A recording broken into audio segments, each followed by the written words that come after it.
Hello and welcome to our comparison of the Zen Gold Label to the Fate. I felt like the ZGL was similar to the Fate on first inspection, and now that I've gotten a couple weeks with it under my belt, I'm even more convinced that Reserve Blend 801 is REX, which is the Fate cover, so we're going to take a look. Before we get started, big shout out and thanks as always to Royal Crest Lanes. They're a big part of bringing these videos to you. All it takes is a text and we have everything we need. Also, my code ROSEDOLL10 will get you 10% off your order at checkout at CoolWick, and if you check the description, you'll find a bunch of helpful links and information, including our personal specs and links to buy each of these balls at Bowler's Mart. I do receive a 5% commission on all sales through the links. On paper, even though we don't specifically know exactly where Reserve Blend 801 falls, it's an 800 series cover, so that will automatically make it on the higher end. It is also on the cleaner side, and I'd bet like a classified guy at Nationals that it's REX. The Gold Label also, of course, features the Meditate core that comes in at a 249 RG and an 051 differential, very strong symmetric. The Fate features the popular REX cover that we've seen several times now. It's one of their stronger ones, but very clean up front. And the new aptly named F8 core, which has a 252 RG and an 053 differential. A couple points higher on the RG for the Fate, which will make it be a little longer or roll a bit later. That difference is noticeable. But the diff is negligible, zero on-lane distinction there. On paper, and subbing in my observations on the ZGL cover, since we don't technically know what RB801 is yet, the Gold Label should just be a little earlier and stronger version of the Fate, so let's roll the tape and see what happens on the lanes. I do have both chromium and house shot footage for both.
On the lane, the Gold Label ends up mostly just being sharper, but is also a little stronger.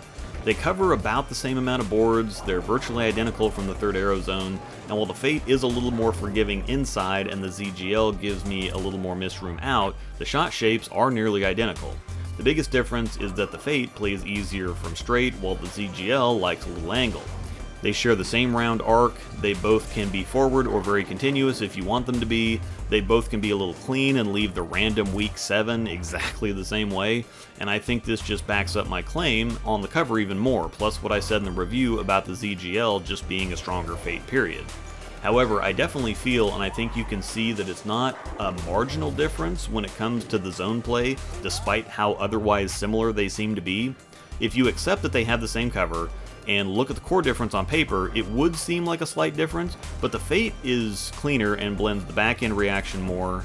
While they look pretty close from third arrow, I think you can see that they have distinct favorite zones. Like I mentioned a minute ago, the Fate much prefers a straighter line, it gets a little lazy from too much angle, but the ZGL needs some because it's a little too zippy or quick if you're too close to the friction. More simply put, the ZGL is a Fate you can get deep with, and the Fate is a ZGL you can get straight with. If I'm being perfectly honest, I don't think most people would carry both of these. I think there's a little too much general overlap for that, especially considering they are on top of each other from third arrow realistically. However, the Fate and Idle Cosmos are incredibly high use balls for me. The Cosmos is an earlier, smoother version of the Fate. I carry both of those together, and I'd add the ZGL in because if I do need to get inside, neither the Fate or Cosmos do that as well as the ZGL. However, again, the ZGL has gotten virtually all the on-lane action for me since I drilled it. I'm finding that on a house shot, I haven't really needed the smoother, straighter option. I would carry the 3 together, but I haven't found myself needing them. However, for the third time, if I went with either of them over the ZGL, I think I'd be in the same situation.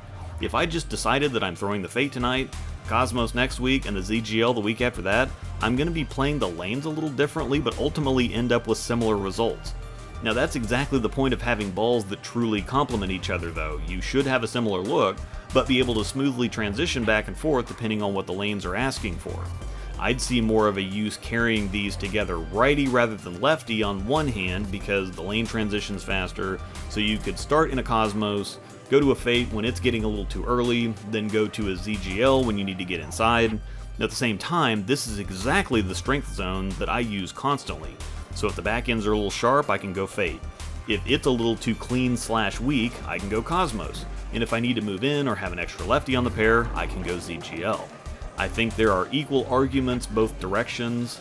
There's tons of overlap, so pick one, you'll be fine. But if this is the zone you live in for League and take other more different stuff that you never end up throwing, just give yourself a little shape and zone flexibility within the same window.